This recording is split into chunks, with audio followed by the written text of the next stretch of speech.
আকাশ যেন থামারই নাম নিচ্ছে না। ৩ দিন ধরে অবিরাম বৃষ্টিতে চট্টগ্রামের অলিগলি, রাস্তাঘাট পেরিয়ে পানি এখন ঢুকে পড়েছে মানুষের ঘরের ভেতরেও। কারো বাসার নিচতলা ডুবে গিয়েছে হাঁটু পানিতে, কারো ঘরে পানি উঠেছে কোমর সমান।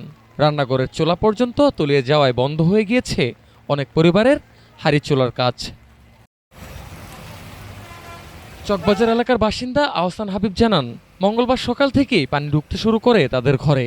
এক পর্যায়ে চুলাও ডুবে যায়। সেদিন রান্নাই হয়নি বাসায়। পরিস্থিতি সামলাতে না পেরে শেষমেশ পরিবার নিয়ে অন্য এলাকায় সরে যেতে বাধ্য হয়েছেন তিনি। সকাল ভোর 7টা থেকে এই পাহাড়ি জলবদ্ধতার কারণে আমাদের এলাকায় বন্যায় প্লাবিত হয়ে গেছে। প্রায় আপনার 600-700 পরিবার পানির নিচে আছে, তাদের ঘর বাড়িগুলো পানির নিচে আছে। একই এলাকার কামাল উদ্দিনের ঘরেও পানি ঢুকেছে কোমর সমান। জরুরি জিনিসপত্র বাঁচাতে রাতভর ছোটাছুটি করতে হয়েছে তাকে।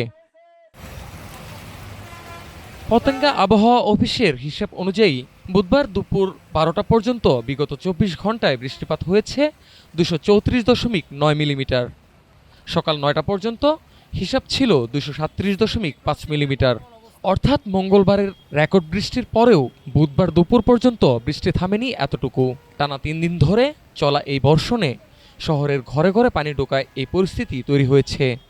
তো আমরা পৌর প্রশাসকের কাছে দৃষ্টি আকর্ষণ করছি, আমাদের যেসব পরিবারগুলো পানি ক্ষতিগ্রস্ত অবস্থায় আছে তাদেরকে শুকনো খাবার অথবা খিচুড়ির ব্যবস্থা নেওয়ার জন্য আমি পৌর প্রশাসকের কাছে বিনীত অনুরোধ। শুধু রাস্তাঘাট নয়, স্কুল, কলেজ, মাদ্রাসা, হাসপাতালের নিচতলাতেও পানি উঠেছে। আগ্রাবাদ, চকবাজার, কাজিরহাট, হালিশহর, চান্দগাঁও, কাতালগঞ্জ, কাপাসগোলা, পতেঙ্গা, কোয়াইশ এসব এলাকার বাসিন্দারা প্রায় প্রত্যেকের ঘরেই পানি ঢোকার আশঙ্কায় ও বাস্তবতার মুখোমুখি। বৃষ্টির পানির সঙ্গে পাহাড়ি ঢল ও কর্ণফুলী নদীর জোয়ার পানি যোগ হওয়ায় পানি নামার পরিবর্তে পানি আরও বাড়ছে। এটা এখানে জোয়ারের এখন সময় হয়ে গেছে। এখন বৃষ্টির পানি, জোয়ারের পানির কারণে এটা আরো পানি নামতে পারছে না। কারণ এখানে বঙ্গোপসাগর আছে, বাংলাদেশের একমাত্র জায়গা এই চট্টগ্রাম, এখানে বঙ্গোপসাগর আছে। এই বঙ্গোপসাগর থাকার কারণে পানি আসলে এখানে জোয়ারের কারণে অনেক সময় পানি আর নামতে পারে না। এই জন্য এটা আমাদের জন্য আরেকটা ডিসঅ্যাডভান্টেজ।